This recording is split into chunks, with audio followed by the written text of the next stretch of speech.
Thank you very much for coming, and I know there's a great deal of press coverage here in Geneva. I was just off the telephone with Volker Turk, who I think will be speaking tomorrow. Of course, Dr. Tedros, as we speak, and Philippe Lazzarini in particular, I think, tomorrow. But the reason I wanted to speak to you was to outline to you something very specific about Gaza, of course, which is about the approach being taken and planned by the United Nations and other humanitarian agencies to provide aid to Gaza. A very specific thing. And the reason why I wanted to talk about this is because, of course, there have been allegations from certain quarters that we aren't ready, that we don't have the trucks, that we don't have the fuel, that why shouldn't we use safe zones and so forth. So this is intended to demonstrate and to give some details, and I know that you've seen some of this already, of the approach that we plan to do. Now, number one, we plan to follow the standard experience and procedures that humanitarian agencies have had all over the world. This is not new in itself. The extent of the suffering is insufferable, but the approach of humanitarian agencies, depending on the requirements of international humanitarian aid and support, is going to be the same in Gaza as it might be in Ukraine, in Sudan, or elsewhere. And I will describe what that might look like. And I'm saying this obviously in the context of the increasing flow of population down from the north to the south of Gaza. Clearly, that's the perspective, that's the context in which I'm speaking. So I'll go through these 10 points and then open up for questions. First of all, to facilitate the agency's efforts to bring in a continuous flow of aid convoys safely. The key word here is continuous. Aid needs to be reliable on the day, on the next day, on the next week. People need to know that there will be aid coming tomorrow or the next day. They need to know that they have time to consume these supplies because more is coming at the next moment. Number two, crucial for the logistics, is to open additional crossing points for aid and commercial trucks to enter into Gaza, including Kerem Shalom from Israel. Now, much has been made of the importance of the need to provide opportunities for commercial aid to get into Gaza. By the way, once again, that's a very common feature of the aspects of an urgent humanitarian program. Sudan was exactly the same. We had very similar points made in the early days. Do you remember the evacuation from Khartoum? But it's particularly important in Gaza because of the total dependency of a population which cannot move outside the territory. So more crossing points, including that Kerem Shalom, which used to carry more than 60% of the truckloads going through before this conflict, this recent conflict started.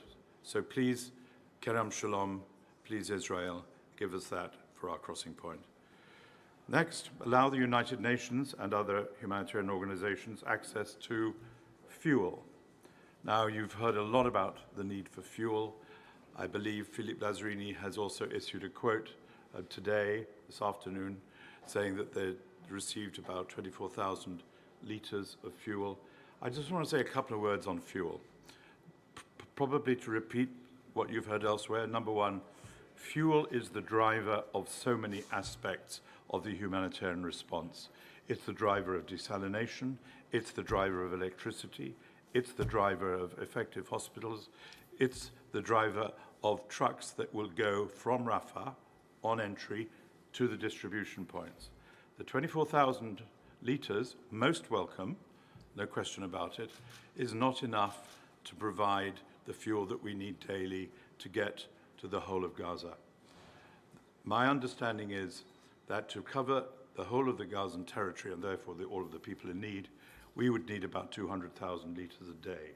Now, this has been happening for years. UNRWA has extensive experience in this. UNOPS has extensive experience also in helping make the distribution of fuel. And we understand the need for monitoring. But the idea that we have been pursuing daily and nightly in negotiation with Israel, Egypt, and with the assistance of the United States, is to replenish the stocks in the UNRWA depot near Rafah, and then take it from there to be used by trucks going around Gaza to where people are able to be. Number 4, this is bedrock, of course, enable humanitarian organizations to deliver aid throughout Gaza without impediment or interference. I haven't witnessed in my many, many decades of dealing with war an occasion on which so much attention is being paid to the requirements of international humanitarian law, otherwise called the rules of war. One of them is to allow people to go where they decide to go. They will decide where they're safe. They will decide when they want to move and not move. And the same goes for us, that we need safety to deliver aid to wherever those people go. Number 5, allow us, humanitarian organizations, to expand the number of safe shelters for displaced people in schools and other public facilities across Gaza. This is an absolutely central part of UNRWA's preparedness. UNRWA, which, thank God for UNRWA, is in existence and is still the buffer between survival and tragedy for so many people in Gaza. And it needs the opportunity to expand the number of safe shelters across the south. For example, it could take an agreement with the Palestinian Authority to use PA schools to expand shelters for those fleeing south. We've all heard about the way in which UNRWA institutions, schools, hospitals, and elsewhere are flooded with IDPs. We need to expand the numbers of such institutions in the south. I'm not saying that all the people will go all to these shelters where we raise the UN flag to say this is a UN protected institution, but it gives us at least a little bit more chance to help people be safe. Improve a humanitarian notification mechanism. Can I spend 2 minutes on this? I expect it's familiar to most of you, but in all countries in conflict, whether it's Syria, Ukraine, Yemen, where I spent a lot of time, and indeed Gaza for many, many years, the humanitarian community has used a notification system, a humanitarian notification system, to deconflict specific places which are protected, either protected under humanitarian law, like hospitals, schools, and other places, or to tell the parties this is where we will be moving from A to B to C to deliver aid. We notify the parties, whether it's in Ukraine or Gaza or elsewhere, of what our plans are, so that they are on notice not to attack us, to allow what humanitarian law again requires, the safe passage of humanitarian assistance. Number 7, part of the approach in the South is to set up, establish, and work from relief distribution hubs. There will be people who take shelter, as I have already referred to, who can receive aid directly where they are. There will be other people who are in houses or moving around or chosen other places to live in, and we'll need distribution hubs to which they can come or from which we can go to deliver food, medical supplies, and other items to them on a continuous basis. I spent some time in the last year in Ukraine, for example, where these distribution hubs, especially through the winter, were the key part of a humanitarian operation. It should be no different in Gaza. Number 8, fundamental, allow civilians to move to safer areas and to voluntarily return to their residences in the north if they so desire. The freedom of movement of civilians in war is a fundamental privilege and requirement of international humanitarian law. You will have seen our various statements of my colleagues in the Interagency Standing Committee about the idea of safe zones, opposing the idea of safe zones. The United Nations has a history on safe zones. We remember Srebrenica. We remember what happened then, and we know the requirements legally and operationally to make a zone safe, including, by the way, for example, that all parties should agree to this being a safe zone. So we're not enthusiastic about such safe zones, but we also insist that in any case, it is not for us or others to decide where people should go. They should decide. If they want to decide to go to where is designated and is proposed as a safe zone, let it be. Let it be their decision. And we will, of course, provide assistance to them there. But we will not be part of an establishment of a safe zone which does not meet the requirements that we have found through our own bitter experience so demanding. Number 9, funding. Boring as it is, $1.2 billion of an emergency appeal for the operation. I think we're into 20 million, 25, 30 million so far. I was talking yesterday, to Lynn Hastings, the humanitarian coordinator based in Jerusalem for the occupied territories, and I was asking her the question you might, which is, what do you really need now? She said, fuel, money to fund the operation. We have, incidentally, around 460 trucks in El Arish and Rafah area ready to go in. And I am very grateful to hear today, through the Secretary General himself, grateful to hear that the Israeli government has decided, and we thank them, not to put a cap on the number of trucks going in. We have the trucks, we need the fuel, and we need the money to fund the delivery. And then we can do the job that we are there to do. Finally, implement a humanitarian ceasefire. There has been a huge discussion, particularly in the Security Council and elsewhere, on the difference between truces and hudna and pauses and ceasefires. I've spent 50 years dealing with different words to describe something which is essentially very, very simple. Silence the guns. Stop the fighting to allow the people to move safely. Do it for as long as possible. Allow them to move safely on their own, not hindered and not pushed, and silence those guns long enough to give the people of Gaza a breather from the terrible, terrible things that have been put on these last few weeks.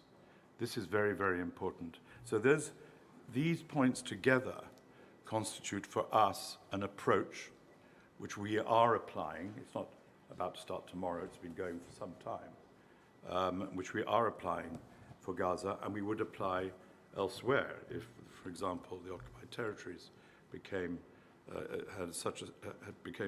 similarly afflicted. It's not new. It won't be perfect. It will be messy. It requires from the parties an adherence to humanitarian law and humanity.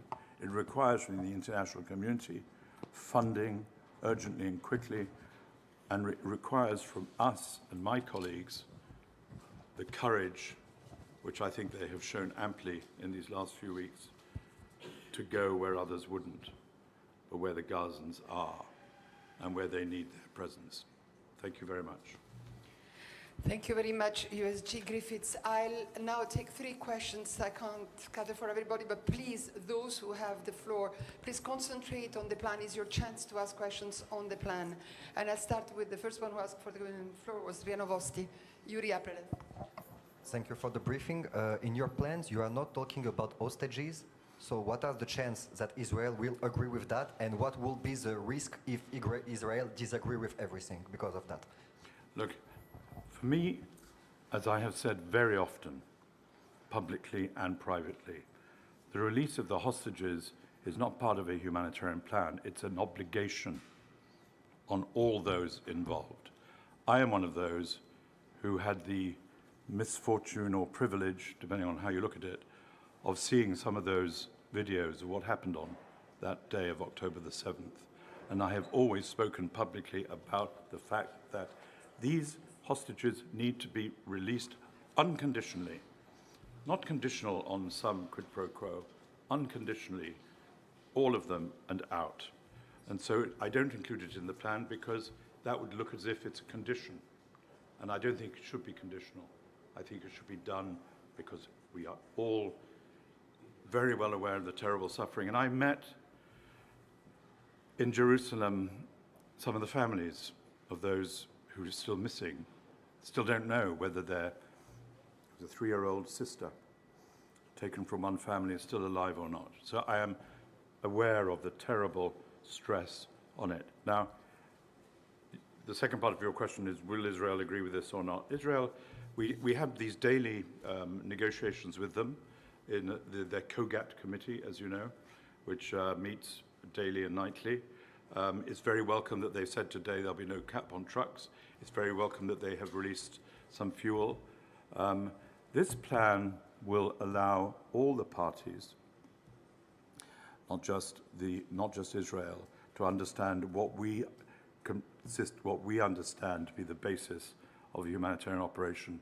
And what I found interesting when I was in Israel last week was the degree to which the Israeli officials were saying to me, we need humanitarian assistance. Do you remember the disorder that was starting when there was nothing going in, that people were desperate, the UNRWA warehouses were being taken apart, and why wouldn't they be?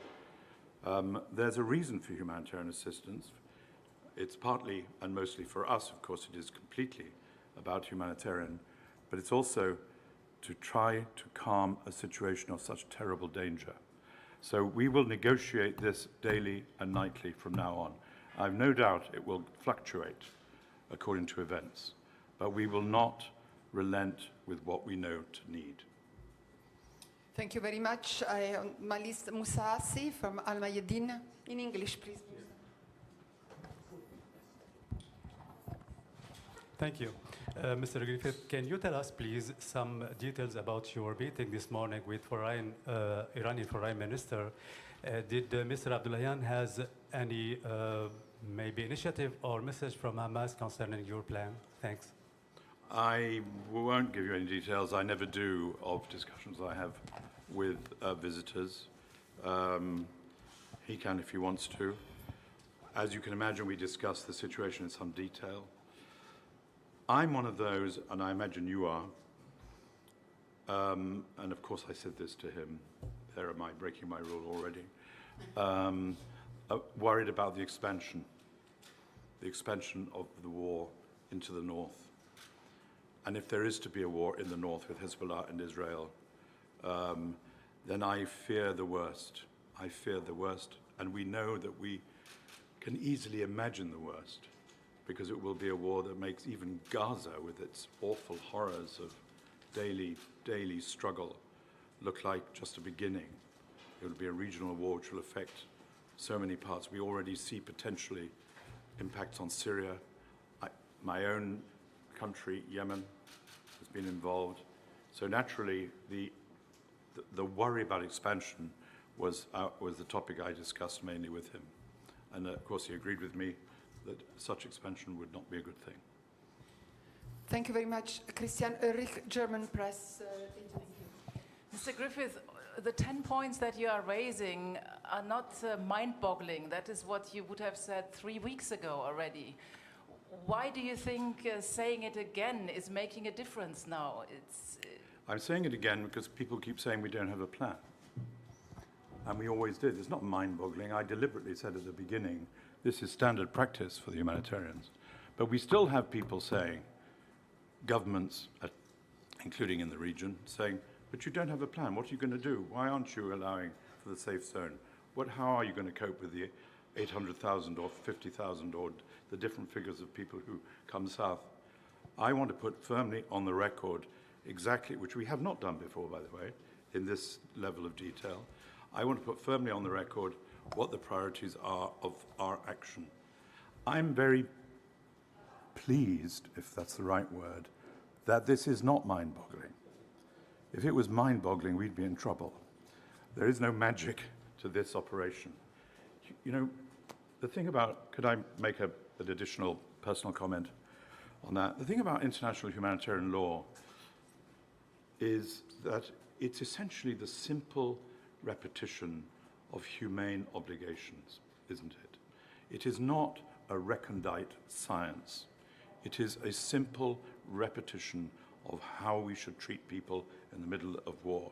My 10 points, if I could shift to them, are a simple repetition of the basics of a humanitarian aid operation as we go into war.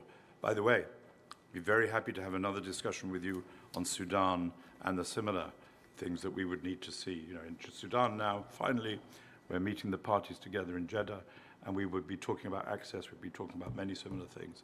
But in Gaza, we have been accused from time to time by saying, you're not ready, you don't have the trucks, why didn't you put trucks over yesterday, et cetera, et cetera. That's why I was clear to say, we have the trucks, we have the plan, we have the people, we are in El Arish, we are ready to move, we need Keres Shalom, we can do this, we can do it professionally, according to the requirements of independence, neutrality, and impartiality, and people should not accuse us anymore of not being ready. Thank you very much. Thank you very much, Mr. Griffiths, and thanks to everybody. Have a nice afternoon.